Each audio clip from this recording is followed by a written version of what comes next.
आदरणीय व्यासपीठ आणि आदरणीय आपण सर्वजण, खरं म्हणजे मी आता पांढरे सरांना बोलत होतो की त्यांची मुलं इतकी चांगली बोलतात, मला बोलायचं काहीच कारण नव्हतं. तुमची भाषणं ऐकून मुलांना मी एकदम भारावून गेलो. मला खूप छान वाटलं.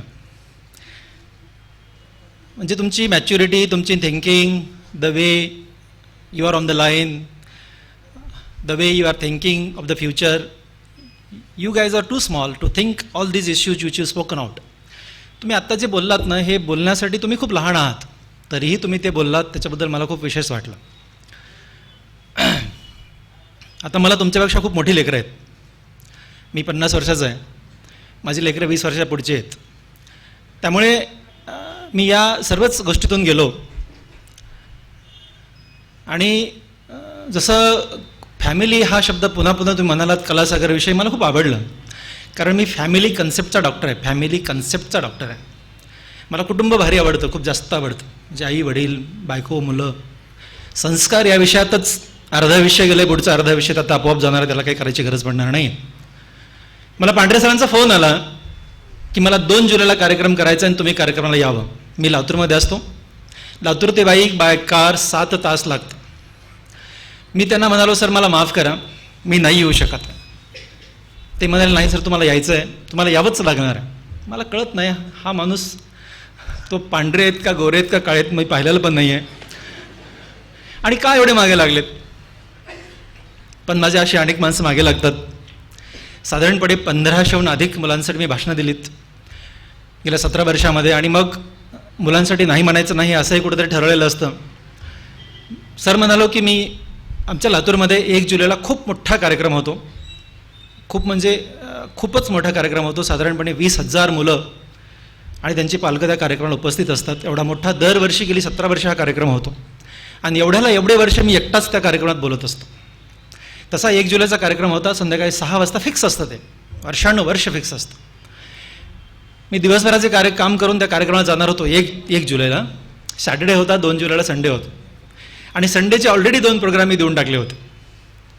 साधारणपणे 2 महिने तरी अगोदर प्रोग्राम दिले जातात. आणि मग सर म्हणाले की नाही, तुम्ही तुमची डेट सांगा, मी त्याप्रमाणे कार्यक्रम ऑर्गनाईज करतो. आम्हाला मुलांचाच सत्कार करायचा आहे. आमचं एक कलासागर अकॅडमी नावाचं एक अकॅडमी आहे आणि तिथे 10वी 12वीची गुणवंत मुलं आहेत आणि त्या मुलांसाठी तुम्हाला येणे जरुरीचं आहे. मी असा विचार करत होतो, मला ना लातूरच्या बाहेर प्रवास करण्यासाठी माझी बायको खूप झापते. खरं जे आहे ते आहे. म्हणजे दूरचा प्रवास करायचा नाही, माझी थोडीशी कंबर दुखते. दररोज 8 तास मी ऑपरेशन्स करतो. त्याच्यामुळे तू गाडीने प्रवास करायचा नाही. मी त्यांना म्हणालो की कुठून ट्रेन आहे का, जवळपास ट्रेन असेल तर मी ऑर्गनाईज करेन आणि बघेन त्याप्रमाणे. सकाळचा कार्यक्रम तर मी रात्री कुठेतरी पुण्याला पोहोचेन, सकाळी कारणी येईन आणि पुण्याला परत जाईन. असं काहीतरी करूयात का, मी असं त्यांना बोलत होतो. सर म्हटलं इथंपर्यंत तरी नाही आहे, पण पुण्यापर्यंत ट्रेन आहे. म्हटलं पुण्यापर्यंतच्या ट्रेन मला माहीत आहेत, कारण माझा मुलगा पुण्यामध्ये MBBSला 2nd MBBSला BJ मेडिकल कॉलेजमध्ये आहे. तो माझ्यापेक्षा जास्त हुशार आहे, माझ्या एवढा कमी हुशार नाही. तो मुद्दाम सांगितलं की त्यानं आत्तापर्यंतचं शिक्षण त्याच्या मेरिटवर घेतलं आहे.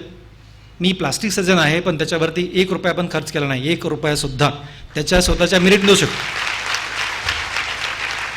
त्याच्या स्वतःच्या LKG UKG पासून आत्तापर्यंत त्याच्या तो मेरिटवर शिकतो. 1 रुपया पण त्याच्या एज्युकेशनवर मी खर्च केला नाही. जिद्दी आहे, संस्कारातून जिद्दी झाला आहे. ते पण मी कधीतरी पुढच्या माझ्या भाषणात मी पक्का बोलेन. आणि मी सरांना म्हणालो की सर माझा मुलगा तिथे असतो, त्याची एक्झाम संपती आहे 7 तारखेला. 8-9 2 दिवस कुठेतरी पप्पा जा चला बाहेर असं तो म्हणत होता. आणि मुलांसाठी बापाचं काम आहे, वेळ काढणं, मी काढतो. आणि मी म्हणालो की मग चला आपण महाबळेश्वरलाच जाऊ. यांच्याकडे येण्यासाठी हा सगळा अट्टाहास. असं मन वळवा लागतं बायकोचं लेकराचं, मला काय सांगू आता. असं मन वळवत त्यांना महाबळेश्वरला घेऊन आलो. आणि मग रस्त्यात सांगितलं की मला इथं जायचं आहे. आणि मग आज सकाळी मी वेळ दिला ना, वेळेचे खूप बंधनं पाळतो. मी आत्तापर्यंतच्या कुठल्याच कार्यक्रमाला 1 मिनिटापेक्षा अधिक उशिरा गेलो नाही. मला आज अंदाज नाही आला. त्यांना म्हणालं होतं मला 10चा वेळ द्या. त्यांनी पत्रिकाच पाठवून दिली 9चा वेळ छापून. आता पांढरे सरांना मला काहीच म्हणता नाही आलं. आणि ट्रॅफिक साधारणपणे 28 किलोमीटर अंतरावरती होतो. आम्हाला 20 मिनिटं लागतात. मी नेहमीच प्रवास करतो. खूप वेळा मी इव्हन बाईमध्ये आलो. अनेक डॉक्टरांसाठी माझे इथं अनेक लेक्चर्स झाले. मला अंदाज होता या सगळ्या गोष्टी, पण येताना ट्रॅफिक लागली, थोडा मला उशीर झाला, त्याबद्दल क्षमस्व. तर या ज्या कार्यक्रमासाठी मी आज उपस्थित आहे त्या कार्यक्रमाची ही रूपरेषा, इथे कसा पोहोचलो, आणि थोडंसं ऑफिशियल कामाला लागतो. व्यासपीठावरील या कलासागरचे संचालक पांढरे सर, काळोखे सर, सर्व स्टाफ, पवार सर, प्राचार्य फरांदे सर, जे मला रस्त्यात घ्यायला आले ते अरुणादा मंगे, माझ्या गाडीला रस्ता दाखवण्यासाठी, आणि ज्यांनी खास मनोगत व्यक्त केलं तो सिद्धार्थ, श्रेया, अश्विनी, तंजील, अणघा, ह्या लेकरांनी खूपच छान बोलले, म्हणजे माझ्यापेक्षाही छान बोलले. मित्र हो, एक 2-3 गोष्टी मी तुम्हाला सांगणार आहे. मला 7:30 वाजता लातूरमध्ये एक उद्घाटन करायचं आहे, आणि मी असंही म्हणालो होतो की मला 12 वाजता सोडा. सर मला म्हणाले 1 तास बोला. मी प्राध्यापक नाही हो, मी डॉक्टर आहे. प्राध्यापक लोकांना 1 तास बोलायचं सगळं असते.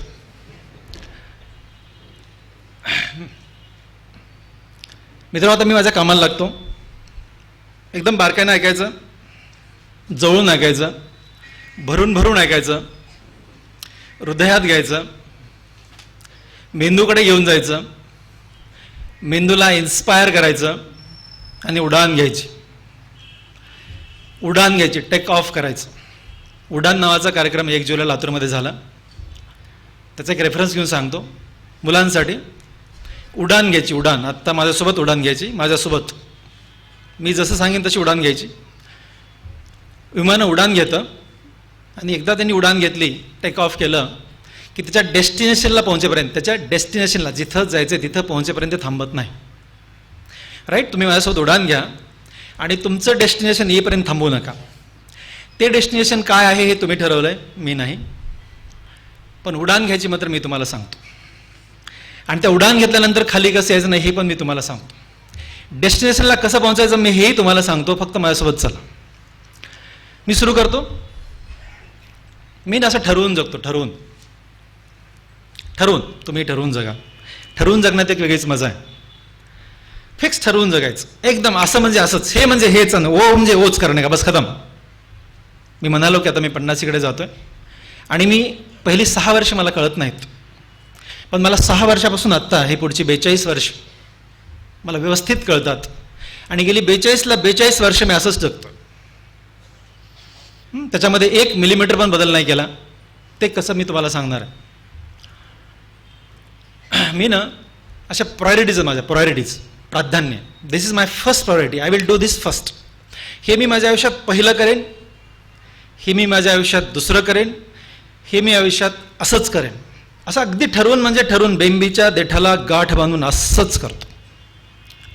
असं का करतो तेही सांगणार आहे. माझी पहिली प्रायोरिटी माझी आई आणि वडील. माझ्या आईवडिलांना मी मायांना म्हणतो, आईला मी माय म्हणतो, वडिलांना अण्णा म्हणतो. ही माझी पहिली प्रायोरिटी आहे. तेवढ्याच एका कारणाने मी लातूरमध्ये आहे. तुम्हाला माहीत आहे, माझे मोठे बंधू पद्मश्री डॉक्टर तात्याराव लहाने जे डोळ्याचे डॉक्टर आहेत मुंबईमध्ये, जे हॉस्पिटलचे डीन आहेत. हा सख्खा माझा मोठा भाऊ. माझं पूर्ण शिक्षण जेमध्ये मुंबईमध्ये प्लास्टिक सर्जरी शिकलो, आणि एवढं करून मी लातूरमध्ये आहे फक्त मायांनांसाठी. कारण ना आम्ही 3 भाऊ 4 बहिणी असा मोठा परिवार, पण सगळीकडे गेले. मायांना माकेगाव हे लातूरपासून एक 35 किलोमीटर अंतरावरती माझं गाव आहे, तिथे होतं. मायांना खूप विनंती केली की आमच्यासोबत या, कारण मला मायबापासोबत राहायचं होतं. पण मायांना काय, खेड्यात राहिलेले आईवडील, न शिकलेले आईवडील माझे, शेतकरी, गरीब. ते म्हणाले की आम्ही मुंबईला येऊन आम्हाला करमत नाही, मी येऊ शकत नाही. मी आणि माझ्या बायकोने विचार केला. माझ्या बायकोचं पण म्हणणं होतं की मायांना सोबतच राहू. मग आम्ही प्लॅन आउट केलं की चला ठीक आहे, व्हॉटेवर, काहीही कितीही अपॉर्च्युनिटीला मुंबईत असतील प्लास्टिक सर्जरीच्या, तरी आपण लातूरला जाऊ. आम्ही लातूरला पोहोचलो. दुसरं एक कारण होतं लातूरला येण्याचं. मी मुंबईमध्ये शिकत असताना मित्र खूप श्रीमंत लोक पाहिले होती. कारण मी प्लास्टिक सर्जन होतो. माझे बॉस हे आपल्या देशातला सगळ्यात मोठा प्लास्टिक सर्जन होता, डॉक्टर बमन डावर. त्यांचं नाव घेताना जगातला कुठलाही प्लास्टिक सर्जन उठून उभा टाकायचा. डॉक्टर बमन डावरांचा विद्यार्थी जरी म्हटलं तरी लोक उठून नमस्कार करायचे. एवढा मोठा माणूस ते माझे सर होते. आणि त्या माणसाचं वडिला एवढं प्रेम माझ्यावरती होतं. मी जेव्हा प्लास्टिक सर्जरी पास झालो तेव्हा दावल सर म्हणाले, फार तरुण वयामध्ये मी प्लास्टिक सर्जन झालो होतो, पण प्लास्टिक आता 10वी-12वीची मुलं आहात तुम्ही, MBBS MS आणि MCH ह्या 3 डिग्र्या घेण्यासाठी 15 वर्ष लागतात. 12वीनंतर 15 वर्ष लागतात, एकदाही नापास नाही झालं तर. ही 15 वर्ष मी पूर्ण केली होती. आणि दावर सरांकडे जे शेवटचे 3 वर्ष होतो तेव्हा दावर सर मला म्हणाले की विठ्ठल काही कर पण माझ्यासोबत राहा.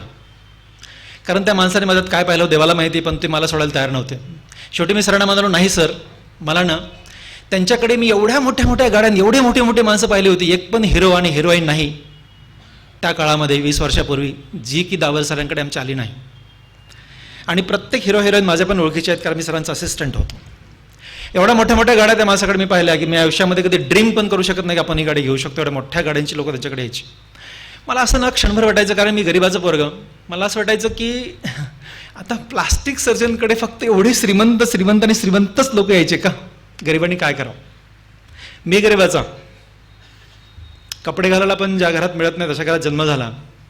आणि विचार पडला की आपण का नाही, ठीक आहे ना, प्लास्टिक सर्जरी श्रीमंताची ब्रांच एवढ्यासाठी आहे कारण हे सगळे प्लास्टिक सर्जन मोठे माणसं आहेत, आपण छोटे आहेत ना, आपण लहान आहेत ना, आपण ही प्लास्टिक सर्जरी श्रीमंताची ब्रँच गरिबाकडे घेऊन जाऊ. हा कन्सेप्ट 28-29 वर्ष वय असताना माझ्या मनात तयार झाला.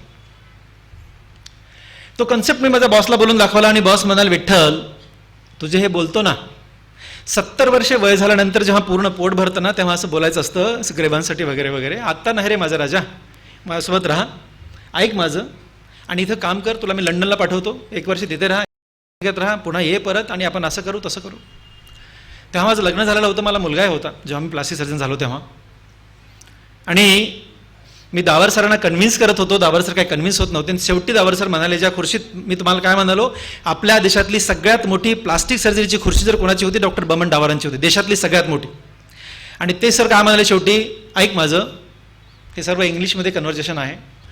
आणि शेवटी मी ऐकलंच नाही, ते काय म्हणाले माहीत आहे, ज्या खुर्शीत मी बसलो ना विठ्ठल, ती खुर्शी उद्या तुझी असेल पण माझ्यासोबत राहा. तरी म्हणालो, नाही सर, मला काहीच नाही पाहिजे, मला जायचं आहे लातूरला.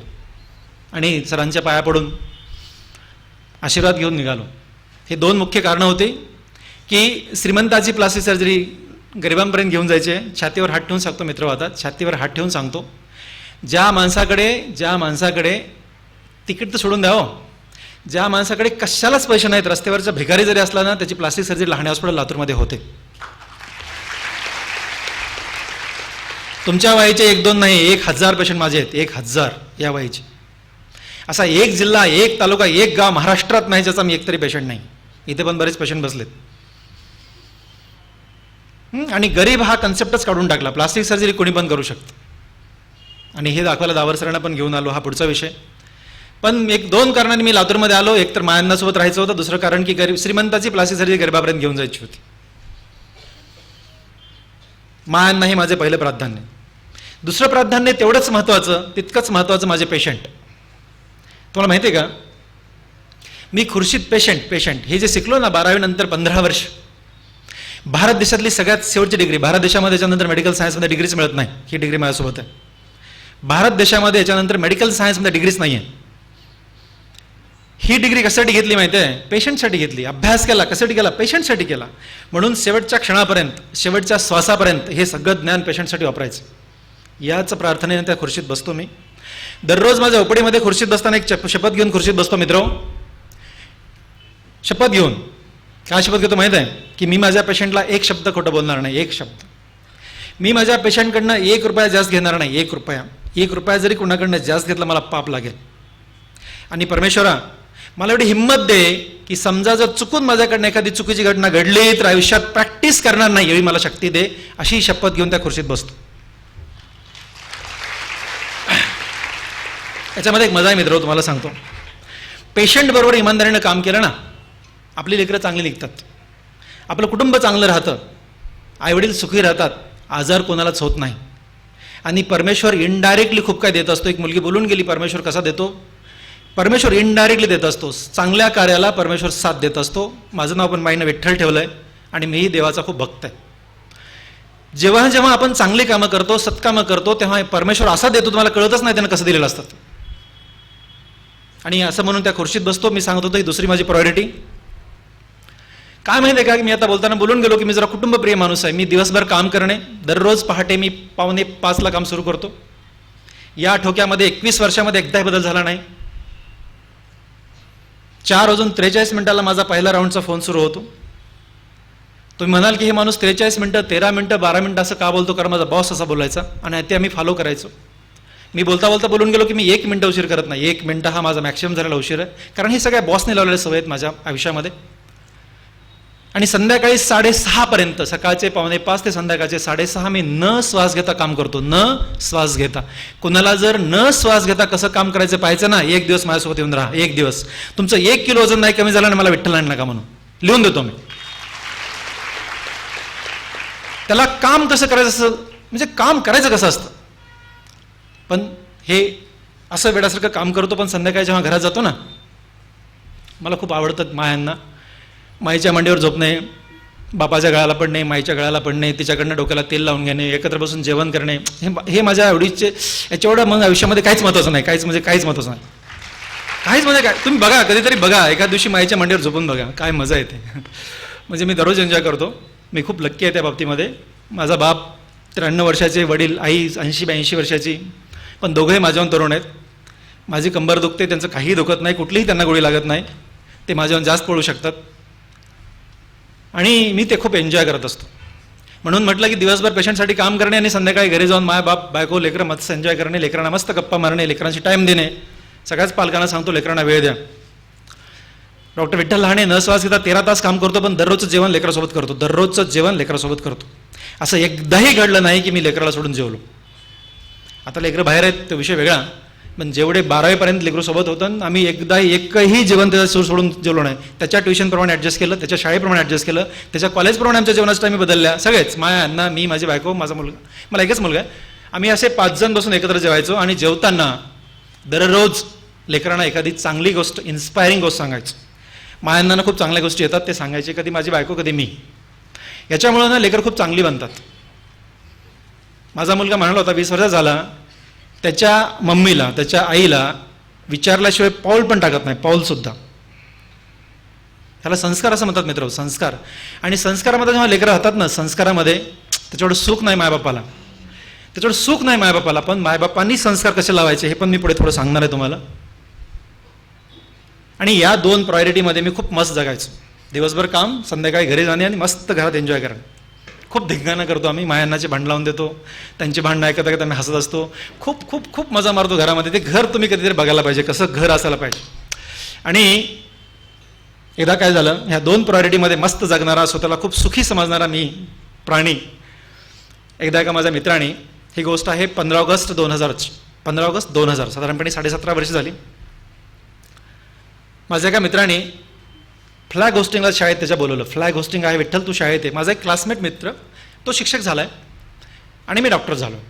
तो प्रचंड प्रेम करतो. शिक्षक लोक माझ्यावर प्रचंड प्रेम करतात, जसे ही, तसं तो असाच प्रेम करतो. आणि तो म्हणाला विठ्ठल ये आमच्या शाळेमध्ये. आणि त्याच्या शाळेत गेलो मी, फ्लॅग होस्टिंग केली. आणि तो काय म्हणाला, विठ्ठल आणखी एक काम आहे, माझ्या शाळेमध्ये ना 8वी 9वी 10वीला 350 मुलं आहेत, त्यांना काहीतरी बोल ना. मी म्हणलं मला काय बोलता येणार आहे, प्लास्टिक सर्जरी कशी करायची हे शिकवू शकतो, पण आता ह्या 8वी 9वी 10वीच्या पोरांना काय सांगू. नाही, ते काहीतरी बोल, त्यांना काहीतरी इन्स्पायर करा असं म्हणाला आणि तो निघून गेला. त्या वर्गात गेलो, 350 मुलं समोर बसली होती. मी बोललो, त्यांना एक गोष्ट सांगितली जी मी आज तुम्हाला सांगणार आहे, संधीची गोष्ट. त्या मुलांना सांगितली, निघून गेलो. माझी प्रॅक्टिस करायची पद्धत अशी आहे मित्र, की कुठल्याही प्रायव्हेट प्रॅक्टिसमध्ये एक पेशंट आत घ्यायचा, तो बघायचा, दुसऱ्यामध्ये घ्यायचा, बघायचा, असं सगळे हाऊस डॉक्टर बघतात. त्यातला मी काही एक्सेप्शन थोडा असा आहे की मी एकदाच 20 लोक मध्ये घेतो. एकदाच 20 पेशंट, त्यांचे 40 नातेवाईक, म्हणजे 60 लोक माझ्या ओपडीत उभे असतात. इथं जे पेशंट आहे त्यांनी एक्सपिरियन्स केले ते, एवढे लोक एकदाच माझ्या ओपडीत उभे असतात. मी मोठी ओपडी केलेली आहे, माझं वेटिंग तर आणखीच मोठं आहे, ते सोडून द्या, पण ओपडी पण एवढी मोठीची मोठी केली आहे मी. आणि मग खाली मान घालून शांतीने एक पेशंट काढत असतो. हे 20चा लॉट संपला की पुढचा संपला की पुढचा, असं मी बघत असतो. जेव्हा मी ओपडीत बसतो तेव्हा ॲट अ टाइम 50 लोक माझ्यासमोर उभे असतात. माझ्याकडे पर्याय नाही. त्याचं कारण असं आहे की सकाळ आणि संध्याकाळ 2 वेळा मिळून मी सर्जरी 8 तास सर्जरी करतो, 3 तास ओपडी काढतो, 1 तास राऊंड घेतो. हे 12 तास मला श्वासच घेता येत नाही. आणि त्यानंतर एमर्जन्सी आल्या तर माझा पुढचा वेळ मला द्यावा लागतो. त्याच्यामुळे मला याच्याशिवाय काहीच पर्याय नाही आहे. आणि आजही कुणीही आला तर 1.5 महिना तारीख मिळत नसल्याची वेटिंग माझ्याकडे तयार आहे. ही अडचण असल्यामुळे मला अशीच ओपडी काढावी लागते. ओपडीमध्ये मी जरा कमी फोनवर बोलणारा प्राणी आहे. ओपडीमध्येच नाही, सगळीकडेच. पांढरे सरांनी एक्सपिरियन्स केला असेल की मी बोलत नाही. त्यांनीच नाही, सगळ्या जगाने एक्सपिरियन्स केलं की मी बोलत नाही, मला कोणी फोनही करत नाही. मला मेसेज टाकतात, मी त्यांना मेसेजला आन्सर मी करत नाही, माझी सेक्रेटरी करते. पण ती मला विचारून करते, एवढंच. आणि एका मुलाचा मला फोन येतोय, असं ओपडीत मी बसलोय. फोन आला आणि सांगतो, सर 1 मिनिट ऐका ना, लवकर बोल. पोरांना कुठून तरी कळतं विद्यार्थी बोलतो असं म्हटला. तो विद्यार्थी बोलतोय, मला मी जरा शांत राहतो. मुलांसाठी जरा ऐकतो मी, मुलांना जरा एखादा मिनिट देतो. अन्यथा फोनवर हॅलो म्हणून मी ते माझ्या असिस्टंटकडे फोन देऊन टाकत असतो. मुलगा, मी एक तुमचा विद्यार्थी बोलतो, सर 1 मिनिट माझा ऐका, खूप महत्त्वाचं सर, बरं लवकर लवकर बोल, मी खूप कामात आहे. हो सर, मला सर्व माहिती तुम्ही कामात आहात, तरी माझा ऐका. त्याचा अठ्ठा सुटत नाही, मी ऐकायला लागलो. तो काय बोलला बघा. तो म्हणाला, सर तुम्ही आमच्या शाळेत आले होते 15 ऑगस्ट 2000 मध्ये. म्हणलं हो, अनेक शाळेत गेलो रे, पुढे सांग. नाही म्हणला, सर त्यावर्षी मी 10वीला रिपीट ॲडमिशन घेतलं होतं. ऐका, 10वीला रिपीट ॲडमिशन घेतलं होतं. म्हणलं म्हणजे त्याच्या अगोदरच्या वर्षी मी 10वीला नापास झालो होतो. तुम्ही ज्या वर्षी शाळेत आलात, संधीची गोष्ट सांगितलात, त्या वर्षी मी 10वीला रिपीट ॲडमिशन घेतलं होतं.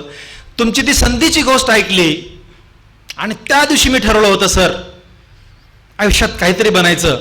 आणि 10 वर्षानंतर ह्या मुलाचा मला फोन. तो काय म्हणतो माहिती आहे, सर आणि 10 वर्षांनी मी आज सायंटिस्ट झालोय, सायंटिस्ट. सर माझा फोन एवढ्यासाठी ऐका की माझ्या आईवडिलांना फोन करण्याचा होता, मी तुम्हाला फोन केला, तुम्ही माझा ऐका. तुम्हाला सांगू मला आत्ताही माझ्या अंगावर काटा उभा राहिलाय.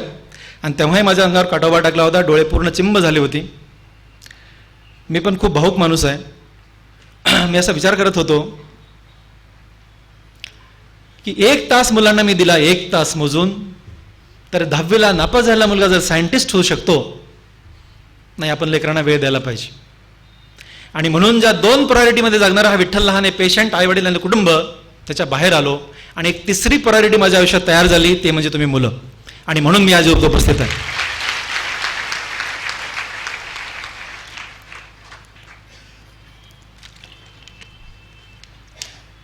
संधीची गोष्ट बारकाईने ऐकायची, पत्रात लिहायची. आता फक्त हृदयात आणि मनात ठेवायची आणि मला पत्रांनी पाठवायची. साधारणपणे दर महिन्याला 800 पत्र मला येतात. आता 5 लाखाच्या अधिक विद्यार्थी मला जोडले गेलेत. मुलं पत्र लिहितात, त्यांची उत्तरं मी महिन्यात एकदा देतो, पण देतो.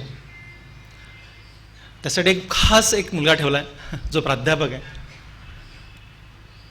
तो एक अंडरलाईन करून तो उभा राहिलेला असतो, पत्र वाचून दाखवतो आणि त्याला मी काय लिहायचं सांगतो. शनिवारी संध्याकाळी आठवड्याचे पत्र आम्ही लिहितो. त्याचं मला खूप छान वाटतं. त्याचं कारण असं आहे की मुलांना त्याचं खूप जास्त अट्रॅक्शन तयार झालं आहे आणि म्हणून मी त्या मुलांना पत्र लिहितो. तुम्हाला मी पक्के पत्र लिहीन. संधीच्या गोष्टीचं मी तुम्हाला प्रश्न विचारणार आहे, त्याचं उत्तर मला हवं आहे पत्रात, असंच नाही उगी बिनाकामाचं. संधीची गोष्ट सांगायला सुरू करतोय. त्याचे 2 प्रश्न आहेत, त्याची आत्ता उत्तर द्यायचीत, राहिलेली उत्तर पत्रात पाठवायचीत. जी गोष्ट संपेल त्या ठिकाणी एका मुलीने एका मुलाला उत्तर द्यायचं आहे. उत्तर दिलं तर पुढचं भाषण, नाही तर भाषण बंद. हां, मी शिक्षक गुरुजी हो. तुमच्या या विषयाचा गुरुजी नसला तर मेडिकलच्या मुलांना शिकवतो राजा दररोज. तेवढे मिनटं शिकवत नाही, पण काही मिनटं शिकवतो. पण 100 म्हणजे 60 मिनटं नाही शिकवू शकत. संधीची गोष्ट. 12वीची प्री ॲन्युअलची एक्झाम झाली. राजर्षी शाहू कॉलेज लातूरमध्ये मी होतो. तुम्हाला माहिती आहे, अख्ख्या महाराष्ट्रामध्ये सगळ्यात जास्त मुलं मेडिकलला लातूरचे लागतात. ज्या कॉलेजमध्ये लागतात त्या शाहू कॉलेज. एकट्या शाहू कॉलेजची यावर्षी 450 मुलं गव्हर्नमेंट मेडिकल कॉलेज लागत आहेत, एकाच कॉलेजची. आनंद याचा आहे की त्याच कॉलेजचा मी विद्यार्थी आणि त्याच कॉलेजचा माझा मुलगा पण विद्यार्थी. आणि एवढे वर्ष त्या कॉलेजने तीच परंपरा कायम ठेवली.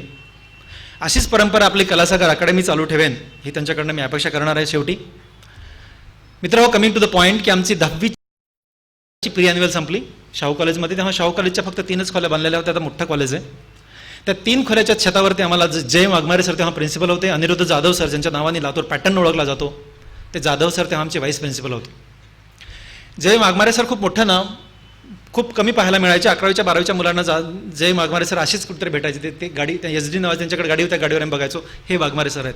विचारवंत माणूस, खूप इम्प्रेशन असेल त्यांचं आमच्यावरती. ते त्यांना आम्हाला संबोधित करण्यासाठी येणार होते म्हणून आम्ही सगळे अट्रॅक्शन बसलो होतो. 330 विद्यार्थी आम्ही 12वीला होतो. प्री अॅन्युअल संपली आणि अॅन्युअल बाकी होती आणि सर सांगितले. सरांनी आम्हाला टेरेसवर घेऊन गेले आणि गोष्ट सुरू केली. बारकाई नायकाची गोष्ट. ती गोष्ट तुम्हाला मला लिहायची आहे सगळ्यांना. सर म्हणाले प्रत्येकाच्या आयुष्यात संधी येते. ऐका, प्रत्येकाच्या आयुष्यात संधी येते. संधी येते.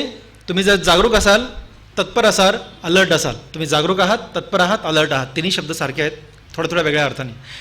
विद्यार्थ्याच्या जीवनामध्ये जागरूक असणे, तत्पर असणे, अलर्ट असणे म्हणजे काय? विद्यार्थ्याच्या जीवनामध्ये तत्पर असणे, जागरूक असणे, अलर्ट असणे म्हणजे आपला आपला अभ्यास करणे. That's all about.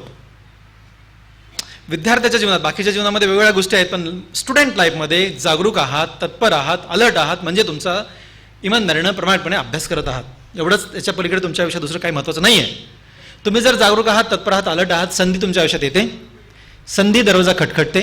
तुम्ही जागरूक आहात, तुम्ही अलर्ट आहात, तुम्ही तत्पर आहात, तुम्ही लगेच दरवाजा उघडता, त्या संधीला आत घेता, आत्मसात करता, तुमच्या आयुष्याचं कल्याण करून घेता. बघा किती सोपं आहे, किती सोपं आहे. पण सर क्षणभर थांबले आणि सर म्हणाले, मित्र हो, असंच घडतं का रे? असंच घडतं. तुम्ही खरंच जागरूक असता, तुम्ही खरंच तत्पर असता, तुम्ही खरंच अलर्ट असता का? आम्ही सगळेच गप्प बसलो. तुम्ही गप्प बसलात. आम्ही सगळेच गप्प बसलो, कारण आम्ही आमच्याकडे बघत होतो. आम्ही स्वतःला हे प्रश्न विचारत होतो. सर म्हणाले, तुम्ही सगळेच जागरूक असत नाहीत, सगळे तत्पर असत नाहीत, सगळे अलर्ट असत नाहीत, त्यातले काही असतात, पण सगळे असत नाहीत. पण ती संधी येतेच.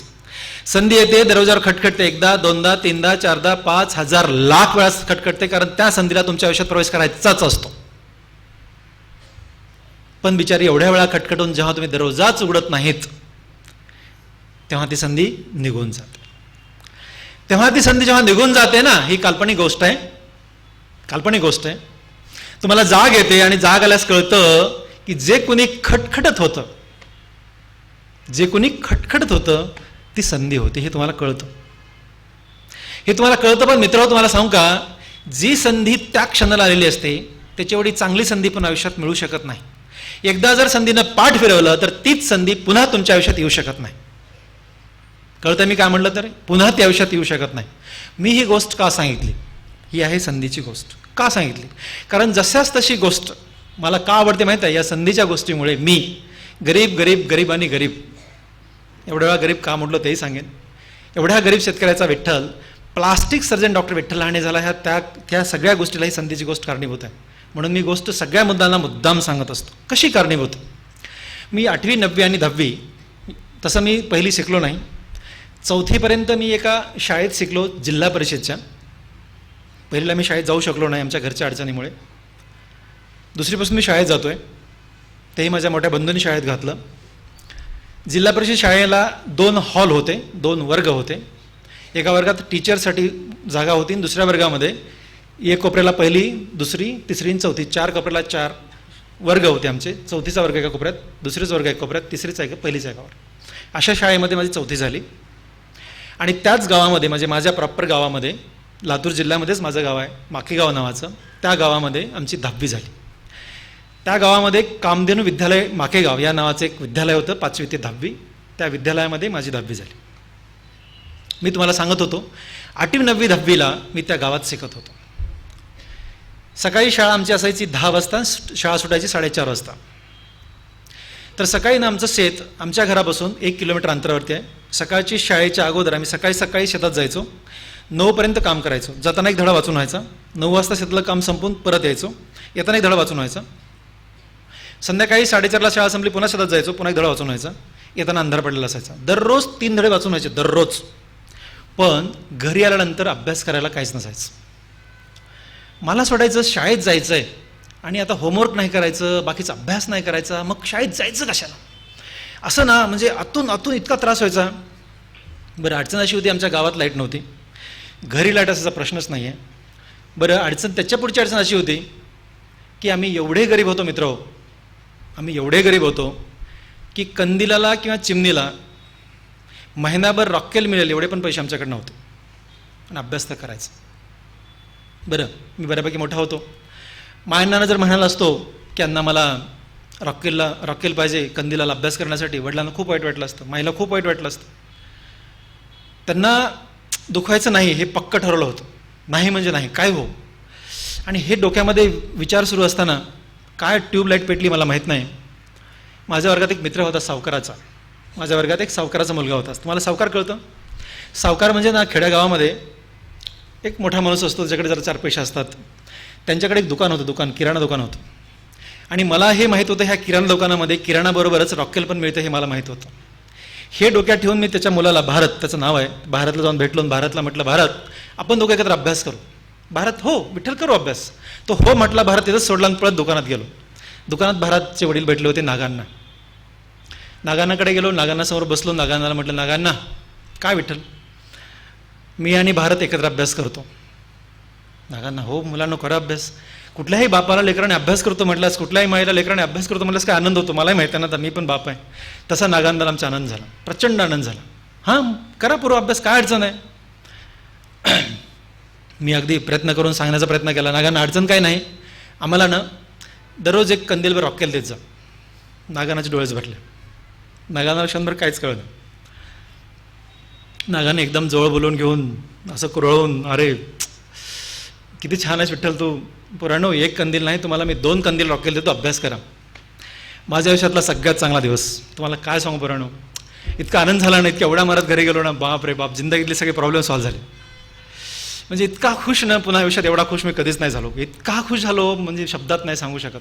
उड्या मारत घरी गेलो, अभ्यास सुरू झाला. मस्तपैकी कंदिलाच्या चुलीतल्या राखेला कंदिलाचा फुगा उजळायचा, घेऊन जायचा नागानं दुकानात, कंदीलभर रॉकेल घेऊन यायचो घरी, मस्त अभ्यासाला लागायचो. माझी माय सगळ्याच आया काम करतात, कष्ट करतात. माझी माय जरा जास्तच कष्ट करणारी आई आहे. मी तुम्हाला संदेश घेऊन सांगतो. माझी माय दिवसभर सतत काम करते, राबते. संध्याकाळी चुलीत घालण्यासाठी गोऱ्या, ओले लाकडं काहीतरी घेऊन येणार, स्वयंपाक करणार, शेतात पाठवणार, आम्हाला खाऊ घालणार. जे काय उरलं थोडंसं ते खाणार, शिळपाकं चटणी भाकरी खाऊन झोपून जाणार. माझ्या मायला मध्येच जाग यायची. एवढंसं घर पत्र्याचं, त्या कोपऱ्याला आम्ही बसलेला असायचो. माझी माय उठली, तिला कळायचं की त्या कोपऱ्यात कंदील सुरू आहे, म्हणजे हे पोरं जागे आहेत. तिला मध्येच बाथरूमसाठी वगैरे जाग यायची. ते मध्येच उठली की विठ्ठल झोपा माय, आता खूप उशीर झाला. घड्याळ कोणाकडे असा विषयच नाही, घड्याळ खूप मोठा विषय. तिला असं वाटायचं की मी झोपून उठले म्हणजे तो उशीर झाला आहे. माय म्हणायची झोपा, बस झाला होता अभ्यास. माझा एक सगळ्या मुलांना प्रश्न आहे, प्रामाणिकपणे हात वर करून सांगा, किती जणांचे आईवडील दररोज अभ्यास बस झाला असं म्हणतात? प्रामाणिकपणे वर हात करा. बस झाला अभ्यास, झोप आता. ठीक आहे, पण तुम्ही आज माझ्यासोबत आहात आणि आज तुम्ही उडान घेतली आहे, तुम्ही माझ्यासोबत चाललात, बरोबर आहे. आजपासून, आत्तापासून आयुष्यात एकदाही वडिलांनी नाही ना अभ्यास कर म्हणायची गरज नाही पडली पाहिजे. कारण अभ्यास हा आपल्यासाठी करायचा असतो. अभ्यास करून आपण मोठे होत असतो आणि आपण मोठे झाल्यास आईवडील इनडायरेक्ट आपोआप मोठे होत असतात. म्हणून अभ्यास आईवडिलांसाठी नाही, अभ्यास आपल्यासाठी करायचा असतो. आपण मोठे झाल्यानंतर आईवडील काय मोठा, तुम्हाला मी काय सांगू. माझ्या माईला बापाला तुम्ही कधी भेटायला पाहिजे. न शिकलेले आईवडील किती मोठे होऊ शकतात हे जगातलं एकमेव उदाहरण असेल. अनएज्युकेटेड पॅरेंट किती मोठे होऊ शकतात हे जगातलं एकमेव उदाहरण असेल, तेवढे मोठे आहेत. म्हणून माय आणि बाप हे तुमच्या कर्तृत्वानं मोठे होत असतात. हे कर्तृत्व करण्यासाठी अभ्यास करायचा असतो. म्हणून आजपासून एकदाही तुमच्या आयुष्यामध्ये मायने आणि बापाने अभ्यास कर म्हणायची गरज नाही पडली पाहिजे. हा झाला माझा विषय. माझ्या पण लेकराला एकदाही अभ्यास कर म्हणायची गरज पडली नाही मित्र. दररोज, आजही त्याच्याशी मी 40 मिनिटं दररोज बोलतो. तो पुण्यात आहे, मी लातूरमध्ये आहे, पण 40 मिनिटातले 2 मिनिटं त्याला फक्त झोप म्हणून सांगतो. आता अभ्यास बस झाला, दररोज सांगतो, दररोज. 3 वर्ष झालं तुला, 2 वर्ष झालं गेल्या पुण्यामध्ये आहे, 2 वर्ष दर दिवस मी त्याला अभ्यास करू नको सांगतो. मलाही तुम्ही पॉईंट घ्या मुलांनो, त्याचं काही कारण आहे. त्यातून तुम्ही मोठे होणार आहात. तुम्ही मोठे झाल्यानंतर जी मजा आहे ना, तुम्हाला कसं सांगू मी. आता तुम्ही जेव्हा मोठे होता ना, तेव्हा माईला बापाला काय आनंद होतो ना, मी शब्दात नाही सांगू शकत. मी कसा फॉर्ममध्ये सांगतो, आता माझा मुलगा येऊन करतो, टिऊन करतो, असे उद्या तुमच्या आईवडील सांगतील. त्यासाठी तुम्ही मोठे व्हायची खूप जास्त गरज आहे. आणि मग आमची माय झोपली बाथरूमला जाऊन, तिथपर्यंत आम्ही थोडी वाद कमी करायचो. माय झोपली, पुन्हा आमची वाद वाढवायची, कंदिलाचा अभ्यास सुरू. आमचा अभ्यास संपवायचा, पुन्हा पहाटे उठून पुढचा अभ्यास करायचा. 10वीची एक्झाम झाली. आम्ही 10वीला सगळे म्हणून 118 विद्यार्थी होतो. आमच्या गावात सेंटर नव्हतं. लातूर जिल्ह्यातच एक चापोली नावाचं गाव आहे छोटं, त्या गावामध्ये आमचं सेंटर होतं. गाव फारच छोटं, सेंटर असेच काहीच कारण नाही आहे. त्या गावामध्ये आमची 10वीची एक्झाम झाली. 118 विद्यार्थी आम्ही 10वीला होतो. त्यात प्रॉपर माझ्या माकेगावचे आम्ही 10 जण होतो. मी 10वा, दुसरे 9 असे 10 जण आम्ही माकेगावचे प्रॉपर त्या शाळेमध्ये होतो. 13 गावचे मुलं त्या शाळेत येत होती. 10वीची एक्झाम झाली आणि माकेगावच्या 10 जणांपैकी 9 जण नापास झाले. 9 जण नापास झाले. एकच पास झाला, ती सांगायची गरज नाही, तो मी पास झालो. मी नुसता पास नाही मित्र, माझ्या केंद्रात मी पहिला आलो. आणि तेव्हा एक आयुष्यात आणखी एक चांगली घटना घडली. माझी 10वी झाली तेव्हा पद्मश्री डॉक्टर तात्याराव लहाने हा माझा मोठा भाऊ, तेव्हा त्यांचं MS ऑप्थॅल्मॉलॉजी डोळ्याचा विभाग पूर्ण झाला आणि ते अंबेजोगाईला लेक्चर म्हणून जॉईन झाले. एक वेगळा टर्न आमच्या फॅमिलीला कुटुंबाला बसला. आणि दादाने ठरवलं की विठ्ठल हुशार आहे, त्याला आता शाहू कॉलेजमध्ये घालायचं. आणि म्हणून मी 11वी-12वीमध्ये शाहूमध्ये राहिलो. मी मुद्दाम तुम्हाला सांगतोय की संधीची गोष्ट कशी कामाला आली. 11वी-12वीमध्ये घासून घासून कळतंय मी हुशार नाही आहे म्हणून घासून. आता लेकर फार हुशार आहे तो सर, एकदा वाचल्याला पाठ होतं, आपल्याला एकदा वाचल्यास पाठ होत नाही, प्रामाणिकपणे सांगतो. घासून मेरिट आलो. तेव्हा ना 150 मुलं, मराठवाड्यामध्ये 150 मुलं, 8 जिल्ह्यात फक्त 150 मुलं मेडिकल लागायचे, एकही प्रायव्हेट मेडिकल कॉलेज नव्हतं. त्या 150मध्ये मी होतो. आणि गव्हर्नमेंट मेडिकल कॉलेज औरंगाबादमध्ये माझा नंबर लागला. पण तेव्हा दादा अंबेजोगाईत होते आणि आमचा अख्खा कुटुंबाचा गाडा ह्या एकाच माणसाच्या पगारावर चालत होता सर्वच. त्याच्यामुळे दादाने ठरवलं की तेव्हा 2 बहिणी पण माझ्यासोबत होत्या शिकायला, की सगळेच लेकरं एकत्र शिकावे, थोडा खर्च कमी होईल म्हणून दादाने ट्रान्सफर करून अंबेजोगाईला घेतला. मी अंबेजोगाईमध्ये जॉईन झालो MBBSला. आणि अंबेजोगाईमध्ये आम्ही फर्स्ट इयर संपलं. त्यातली 50 मुलं अंबेजोगाईला फक्त, त्यातली 20 नापास झाले, 30च राहिले. त्या 30मध्ये मी होतो. आणि पुन्हा काय असतं माहिती आहे का, सेकंड इयर नंतर बॅच पडतात. बॅच म्हणजे 15 मुलाची एक बॅच.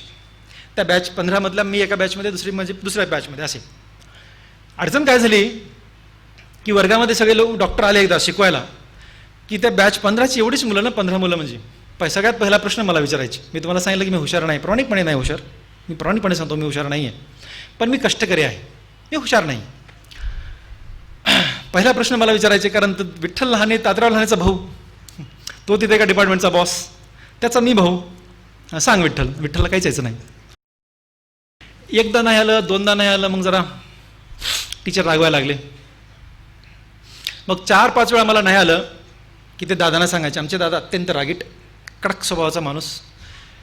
तेव्हा तर सोडून द्या, आज एवढ्या वर्षानंतर, एवढे वर्ष मी प्रॅक्टिस करतोय प्लास्टिक सर्जन म्हणून, ओके, तरी पण दादांच्या समोर उभा राहून आजही बोलायची हिंमत नाही. मी असं बोलतो. एवढी त्या अतिरिक्त भीती येते, कारण आईवडिलांनी जन्म घातला आणि पूर्ण शिक्षण त्या माणसाच्या घरात माझं झालं. जे काय आज मी घडलो आहे तुमच्यासमोर उभा आहे, फक्त त्या माणसांमुळे आहे. डॉक्टर पद्मश्री तात्याराव लहानेंमुळे मी आहे. त्याच्यामुळे दादांची प्रचंड अतिरिक्त भीती होती. मग हे डॉक्टर दादांना सांगायचे विठ्ठलला काहीच येत नाही. मग दादा असे रागीट ना. दादा पण वहिनी प्रचंड लाड करायच्या, खूप लाड करायच्या वहिनी. मग वहिनीकडे दादांचं तक्रार जायची की तुझ्या लाडक्याला सांग त्याला काहीच येत नाही. आमच्या वहिनीनं घरामध्ये शांतता कशी राहिली खूप बघायच्या. हे दादांचा राग गेला 8-10 दिवसानंतर मला सांगायच्या की ते असं म्हणत होते तुम्हाला काहीतरी येत नाही. ते असं म्हणत होते, ते म्हणजे दादा असं म्हणत होते की तुम्हाला काहीतरी येत नाही. मला ना तुम्हाला सांगतो मित्र, त्या बंदुकीच्या गोळ्या कसं लागतात, बंदुकीच्या गोळ्या, तो माइल्ड एकदम मऊ शब्द वहिनींचा इतका लागायचा. कारण मला येत नाही हे ह्या टीचरकडनं दादांकडे गेलं, दादांकडनं वहिनीकडे गेलं आणि वहिनीकडनं माझ्याकडे आलं. इतका त्रास झाला मला, इतका त्रास झाला. मग मी ठरवलं काहीतरी करायला पाहिजे. माझ्या वर्गामध्ये एक हुशार विद्यार्थी होता, राजू नाईक नावाचा. हुशार म्हणजे ना सगळे उत्तर द्यायचं क्लासमधले सगळे. मग आता तो मित्र होता माझा. मी त्याला म्हणालो, राजू आज तू काय वाचणार आहेस, टॉपिक कुठला वाचणार आहेस? राजून सांगितलं विठ्ठल हा टॉपिक मी वाचणार आहे. ठीक आहे. मी पण तोच टॉपिक घेतला, तेच पुस्तक घेतलं, मी लायब्ररीत गेलो त्याच्यासोबत. आमचा राजू आहे ना, माझ्या मानेकडे बघा असा वाचायचा, मान हलवून. म्हणून मी त्याच्या ऑपोजिट बसलो, कारण त्या मानेकडे बघत मला पण वाचायचं. राजूकडे बघत बघत मी पण टॉपिक वाचला. त्याची मान जशी हलली तशी मी पण हलवली. टॉपिक वाचून झाला. दुसऱ्या दिवशी वर्गात गेलो. वर्गामध्ये पुन्हा प्रश्न विचार सुरू केले. मला विचारलं, माझ्या पण नंबर आला, मला आलं नाही उत्तर. राजूने सगळं उत्तर दिली. आता काय खरं नाही, मला एक पण उत्तर आलं नाही, प्रामाणिकपणे एक पण उत्तर आलं. आता काहीतरी करायला पाहिजे, आपलं चुका लागले काहीतरी. मी काय ठरवलं बघा, मी असं ठरवलं, शेतकऱ्याचा मुलगा आहे मी, उन्हामध्ये शेतात आपलं काम करायची तयारी आहे. इथे छताखाली बसून पुस्तकं पाठ करायला काय हरकत आहे? पुस्तकच पाठ करायला काय हरकत आहे? आता बघा, मेडिकलच्या शेवटच्या वर्षाची पुस्तकं, एका विषयाची पुस्तकं एका माणसाला उचलत नाहीत. अशी 7 विषय, 14 प्रॅक्टिकल, हे धरून 14. आणि मी ठरवलं की हे 14ला 14 विषय पुस्तकच पाठ करायची. जरा अवघड विषय होता, पण ना म्हणजे एकदा ठरवलं म्हणजे ठरवलं. आणि मित्रांनो तुम्हाला सांगतो का, रूममध्ये माझ्या फॅन होता, त्या फॅनच्या बाजूला एक छिद्र होतं. त्या छिद्राकडे कॉन्सन्ट्रेट करत धडा वाचायचा, पडायचं, पूर्ण रिवाइंड करायचा, जिथं चुकलं परत उचलायचा, परत शब्द वाचायचा, परत रिवाइंड करायचा त्याला बघत. 100 धडे वाचून झाल्यानंतर पहिला धडा आधी सुरू करायचा, 100 पूर्ण संपादित पुन्हा 101 वाचायचा. माझी ही पद्धत होती. पहिला धडा वाचला, दुसरा सुरू करताना पहिला परत एकदा, 10वा सुरू करताना पहिला, दुसरा, तिसरा, 10 पूर्ण, पुन्हा तो, असं करत करत करत करत करत करत MBBSची शेवटच्या वर्षाची सगळी पुस्तकं तोंडपाठ केली. MBBSची युनिव्हर्सिटीची एक्झाम झाली. आणि सगळ्या 14ला 14 विषयातली गोल्ड मेडल विठ्ठलाला मिळाली. 14ला 14 विषयातली, माहिती तुम्हाला. आणि आमचा राजू 1, 2, 3 नाही 100 मार्कांनी मागे. तुमच्यातला कोणी पुढच्या बॅचला कधी गव्हर्नमेंट मेडिकल कॉलेज अंबेजोगाईला लागला ना, त्याला माझं चॅलेंज आहे की त्या डीन ऑफिसमध्ये एकाच माणसाची नाव आहे ज्याच्यावर 14 गोल्ड मेडल आहेत. एकाच माणसाची नावं, ते रेकॉर्ड कोणीतरी तोडा, त्याला खूप मोठं बक्षीस मी देणार आहे. मला तो एक पॉईंट तुम्हाला सांगायचा मित्र, ठरवलं ना इम्पॉसिबल असं काहीच नाही आहे. ठरवलं ना, एकदा ठरवलं ना करायचं, आपण ते असं सळ झालं पाहिजे. करायचंच असं झालं पाहिजे, मग ते बरोबर होतं. आणि एक शोध लागला. काय शोध लागला माहिती आहे? की पुस्तकं पाठ केल्यास माणूस हुशार होतो. शोध लागला की पुस्तकं पाठ केल्यास माणूस हुशार होतो. तुम्हाला आता कसं आहे की छोटं उदाहरण सांगतो, 5 मिनिटं माझ्याकडे आहेत. एक छोटं उदाहरण सांगतो. आमच्याकडे कसं असतं ना, MBBS झालं की इंटर्नशिप नावाची गोष्ट असते. इंटर्नशिप म्हणजे तुम्हाला 2-2 महिने पोस्टिंग करायची असते. मेडिसिनला 2 महिने, सर्जरीला 2 महिने, डोळ्याच्या बघायला 15 दिवस वगैरे वगैरे अशी पोस्टिंग असते. रोटेटरी पोस्टिंग असते. तर मेडिसिनमध्ये ना डॉक्टर ND कुलकर्णी नावाचे एक अत्यंत रिस्पेक्टेड टीचर होते, डॉक्टर ND कुलकर्णी. त्यांना असा जाड भेंगाचा चष्मा होता. त्या चष्म्यातून असे बघायचे ना ते असे की समोरचा माणूस जळालाच पाहिजे. एकदम काडीकोडा होते ते, अशी इतकी काडी होती, पण अशी भीती वाटायची माणसात, मला काय सांगून काय नाही. त्या युनिटला मी जॉईन झालो. असंही मेडिकलमध्ये जरा शिक्षकाची खूप भीती जास्तच वाटते. मी जॉईन झालो आणि मग तिथे नियम कसा असतो की इंटर्नचा मुलगा, इंटर्नशिप करणारा म्हणजे त्या डिपार्टमेंटचा सगळ्यात ज्युनियर असतो. कारण त्याच्यात कसं असतं, professor, assistant professor, lecturer, resident आणि पुन्हा हा इंटर्न, म्हणजे ही श्रृंखला सगळ्यात ज्युनियर. मी जॉईन झालं, मी काय करायचं असतं, बॉस आले कुठून टाकायचं, बसमध्ये तर बसायचं, बॉस सांगते लिहायचं, असं माझ्याकडे काम होतं. बॉस आले, बसले आणि आमची ओपीडी सुरू झाली. मी उभा राहतो ओपीडीमध्ये उभा राहिला होतो. बॉस सांगत होते, मी लिहित होतो. एक पेशंट आहे ना, गव्हर्नमेंट मेडिकल कॉलेजमध्ये कसं असतं की सर्जरीचा ज्याला सर्जरीचा आजार आहे तो सर्जरी विभागाला जातो, ज्याला मेडिसिनचा आजार आहे तो मेडिसिनला जातो, डोळ्याला जातो, असं तिथं विभागणी केलेली असते. त्यासाठी एक माणूस असतो. एक सर्जरीचा पेशंट आमच्याकडे येत होता, म्हणजे मेडिसिनला येत होता. मी पाहिला असा एक पेशंट यायला लागलाय. मला न राहवलं नाही. मी काय म्हणालो, आधीच आमच्याकडे खूप गर्दी होती, मी काय म्हणालो, बॉस बसलेले होते, मी म्हणालो, सर हा सर्जरीचा पेशंट आपल्याकडे कशाला येतोय, असं बोलून गेलो. ॲक्च्युली ज्युनियर माणसांनी बोलायचं नसते, मला माहितीच नाही. आमची सगळी सिनियर पोरं म्हणजे रेसिडेंट डॉक्टर मला म्हणाले, विठ्ठल कसं काय बोलला असतो, चुप. मी एक शब्द बोललो नाही. आपलं चुकलं म्हणजे त्या सरांनी पुन्हा माझ्याकडे चष्म्यात असं जोरात पाहिलं. मी गप्प बसलो शांतीनं. बघा, तो पेशंट आला, टेबलवर घेतला, सरांनी पाहिलं, सगळं तपासून पाहिलं. पुन्हा सरांनी चष्म्यातून माझ्याकडे पाहिलं. मी आपला असा झालो आणि मला म्हणाल, विठ्ठल तुला कसं कळलं, तेही दररोजात कसं कळलं तुला की हा पेशंट मेडिसिनचा नाही, हा सर्जरीचा आहे? कारण सरांनी पाहिल्यास त्याला अपेंडिक्स निघालं होतं. मी म्हणलं, सर अहो त्यानं कमरेला असा हात लावला होता उजव्या ह्याच्यामध्ये इथं, आणि असा लंगडत चलत होता. मला पुस्तक तोंडपाठ आहे ना, त्याच्यावर मला आधीच कळलं की हा पेशंट सर्जरीचा आहे, मेडिसिनचा नाही आहे. पुस्तकची लाईन पाठ आहे मित्र, लाईन. काय म्हटलं मी, पुस्तकं पाठ केल्यास माणूस हुशार होतो. हा शोध लागला. हा शोध इथपर्यंत नाही संपला मित्र, इथपर्यंत नाही संपला. आज जसा इथं उपस्थित आहे ना, तसा असा खूप कमी देश असतील ज्या देशात मी गेलो नाही. आता एवढ्या देशभरात जातो, दरवर्षी किती देशात जातो याची गणना नाही आहे.